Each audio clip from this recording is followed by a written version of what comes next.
होईल भिकारी पंढरीचा वार करी, हाची माझा नेमधर्म, मुखे विठोबाचे नाम. रामकृष्ण हरी मंडळी, मी सुची सचिन देवढे आपल्या सर्वांना आषाढी एकादशी म्हणजेच देवशयनी एकादशीच्या खूप खूप शुभेच्छा देते. आजच्या या दिवशी असंख्य वारकरी अनेक ठिकाणांहून ज्ञानोबा, तुकोबा, निवृत्ती, ज्ञानदेव, सोपान, मुक्ताबाई आणि सर्वांचा लाडका पांडुरंग म्हणजेच विठू माऊलीचा गजर करत आज पंढरपुरात पोहोचले आणि याच सर्व वारकऱ्यांच्या मनातल्या भावना मी आपल्या सर्वांसमोर सादर करत आहे. निघे पंढरीची वारी, सज्ज सारे वारकरी, अद्भुत तो सोहळा, विठ्ठल विठ्ठल गजरी. विठू दर्शनाची हाव, मनी भक्तीचा तो भाव, सदवृत्तीचा स्वभाव, वारकरी त्याचे नाव.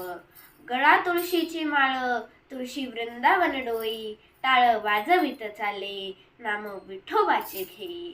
अन वाणी तो चालत, ऊन अन पावसात, भाव भोळा तो भक्तीत, ठेवे हरिस्मरणात.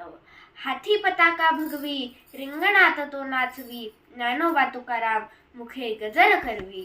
अश्वदौडे रिंगणात, विठ्ठलाच्या भजनात, मृदुंगाच्या गजरात, वारी पंढरीस जात. वारी भक्तीत तल्लीन, गाते विठूचे भजन, पाय चालतात वाट, ते सतत दिनरात. आषाढी एकादशी गाठे पंढरीचे स्थान, चंद्रभागेतील स्नान, मग विठूचे दर्शन.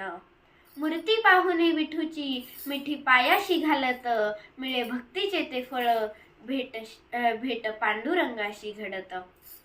साठवून त्याचे रूप, डोळा आसवे ढाळीत, माझ्या विठूची ग गाठ आता पुढील वारीत, माझ्या विठूची ग गाठ आता पुढील वारीत. उभा तू विटेवरी, आलो मी तुझ्या दारी, विसरू नको रे देवा मला, मी तुझाच वारकरी, मी तुझाच वारकरी. बोला पुंडलिक वरदे वहारी विठ्ठल, श्री ज्ञानदेव तुकाराम, पंढरीनाथ महाराज की जय. कृष्ण भगवान की जय. धन्यवाद.